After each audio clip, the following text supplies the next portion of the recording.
네, 안녕하세요. IR 전문법인 마르키트의 박철순입니다. 자, 오늘 앞서서 중국 관련된 기업에 대해서 오늘 특징적인 섹터로 설명을 좀 드려봤는데요. 두 번째로는 오늘 역시나 제약바이오 업종들을 한번 살펴봐야 될 것 같습니다. 아무래도 시장에서 가장 또 관심이 많이 쏠리고 있는 업종이고요. 여기서 나오는 차익 매물들이 어디로 올라갈지, 즉 순환매를 우리가 고려해서 종목을 또 선별해야 되는 그런 시점이기 때문에 오늘 한 번 더 언급을 해드리도록 하겠습니다. 자, 일단 지금 시장에서 가장 많이 최근에 이슈가 됐던 종목들을 보면요. 지금 화면상으로 보이시는 가장 하단 부분에 보시면 될 것 같습니다. 자, 지금 보시면 아시겠지만 신라젠부터 시작해서 뭐 헬릭스미스, HLB, 네이처셀, 그리고 뭐 한미약품과 필룩스, 그리고 최근에 이슈가 되고 있는 인스코비 같은 종목들이 대표적인 제약 바이오 종목이라고 좀 보시면 될 것 같은데요.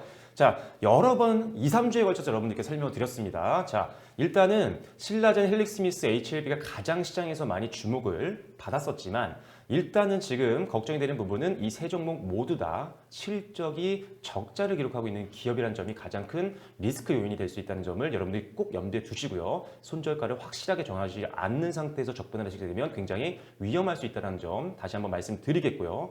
자, 그런 관점에서 실적이 조금 더 안정적으로 만들어내고 있는 기업들을 우리가 조금 더 관심 있게 지켜봐야 된다고 말씀드렸습니다. 수급도 다시 순환매를 통해서 몰릴 수도 있고요. 실적이라는 안정성까지도 갖고 있는 기업. 자, 그래서 제가 여러 번 말씀드린 게 그나마 신라젠, 헬릭스미스, HLB 같은 종목보다는 조금 더 안정성을 가지고 투자하기에는 일단 한미약품이나 네이처셀, 필룩스가 굉장히 주목받을 수 있다고 말씀드렸었고요.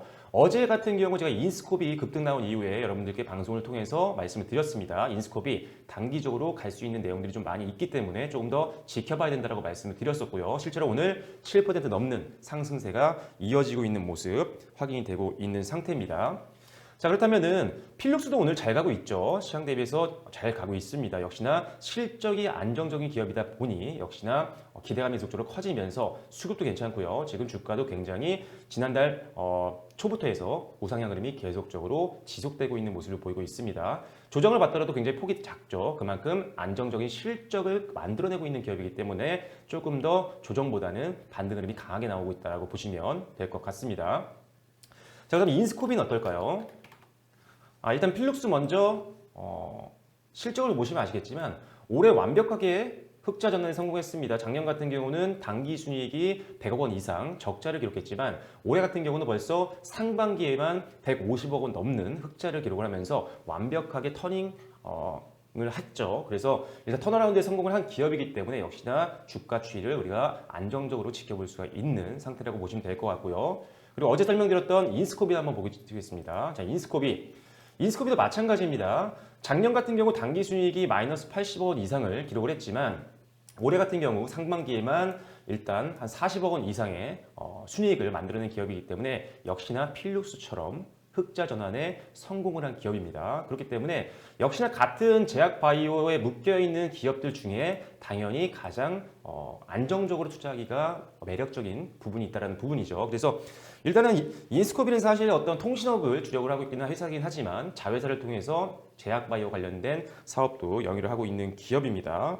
어제도 말씀드렸지만 자회사인 아피메즈가 지금 아피톡스라는 시약을 기반으로 해서 임상에 대한 진행을 계속적으로 진행하고 있고요. 내년 같은 경우 또 상장에 대한 기대감까지 있기 때문에 역시나 인스코비도 물론 통신업종도 하고 있지만 제약바이오 관련된 종목으로도 여러분들이 어느 정도 관심 있게 지켜보셔야 되는 종목이라고 보시면 될 것 같아요. 거기다가 제약바이오 관련된 섹터로 묶여 있음에도 불구하고 실적은 상대적으로 굉장히 잘 만들어내고 있는 기업이기 때문에 더욱더 우리가 단기뿐만 아니라 중장기적으로 지켜봐야 되는 업종 중에 하나가 바로 인스코비라고 보시면 될 것 같습니다. 자, 그래서 일단 오늘 또 지금 제약바이오 업종에서 순환매가 계속 진행되고 있습니다. HLB랑 신라젠, 헬릭스메이스의 거의 대부분 묶여있던 수급들이 지금 이제 돌기 시작했죠. 그래서 순환매가 갈 수 있는 기업들을 찾다 보면 역시나 안정적인 실적 그리고 성장 모멘텀이 있는 기업들 위주로 우리가 관심 있게 선제적인 투자가 좀 필요하다는 점 다시 한번 염두에 두시고요. 특히나 지금 하나 더 말씀드리면 신라젠 같은 경우는 사실 최근에 모건 스탠리 인터내셔널 지수죠. MSCI 지수에서 편출이 됐습니다. 그렇기 때문에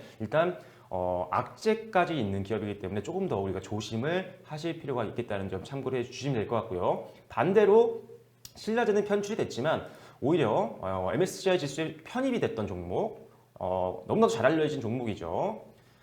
KMW 같은 경우는 다시 한번 MSCI 지수 편입에 대한 소식이 전해지면서 그래도 다시 반등 흐름이 조금 나와주고 있는 상태입니다. 하지만 아직도 조금 리스크는 남아있죠. 역시나 완벽한 실적 대비해서 주가가 올라오긴 했지만 일단은 손절 라인은 확실하게 여러분들이 정해 놓으시고 대응을 하실 필요가 있겠다는 점 다시 한번 말씀을 드려볼게요. 그래서 KMW도 뭐 실적이 나쁘진 않지만 작년 대비해서 완벽하게 흑자 전환에 성공을 했지만 주가가 너무 많이 올랐기 때문에 약간의 조정 구간입니다. 그래서 일단은 실적은 괜찮지만 조금 여러분들이 반등 흐름 좀 더 눈으로 확인하시고 접근하실 필요가 있겠다는 점 참고를 해주시면 될 것 같고요. 일단 오늘 생생 주식톡 시장을 통해서 말씀드린 것 중 다시 한번 정리를 해드리자면 제약바이오 업종들 지금 굉장히 위험할 수 있습니다. 그래서 실적이 받침이 되는 제약바이오 업종 쪽으로 비중을 전환하는 게 굉장히 중요한 시점이고요. 그러다 보니 뭐 필룩스라든지 인스코비 그리고 네이처셀과 같은 기업들이 상대적으로는 신라젠, 헬릭스미스, HLB보다는 훨씬 더 안정적일 수 있다는 점 참고를 해주시면 좋을 것 같습니다. 이외에도 제약바이오 업종 중에 실적도 어느 정도 잘 만들어내면서 아직 주가가 상대적으로 조금 오르지 못했던 종목들도 많이 있습니다. 앞으로도 순환매가 들어갈 확률이 높은 제약바이오 업종들도 소개를 많이 해드릴 테니까요. 방송 관심 있게 지켜봐 주시면 좋을 것 같습니다. 자, 그래서 오늘은 생생주통 시간을 통해서 앞서서는 한국에 상장되어 있는 중국 기업들을 설명드려봤고요. 지금은 또 가장 이슈가 되고 있는 제약바이오 업종들을 말씀드려봤습니다. 무엇보다 실적 위주의 종목들 위주로 포트폴리오를 구성하시는 게 그 무엇보다 중요하다는 점 다시 한번 언급드리면서 오늘 방송은 여기서 마무리 짓도록 하겠습니다. 자, 일단은 오늘은 또 이제 금요일입니다. 제가 오후에 서울경제TV에서 방송을 하니까요. 오후 3시 반 이후에 있는 2시 반 이후에 있는 방송도 많은 시청 부탁드리겠습니다. 좋아요와 구독도 많이 눌러주시고요. 알림 설정해 놓으시면 더욱더 좋을 것 같습니다. 지금까지 마르키트의 박재순이었습니다. 감사합니다.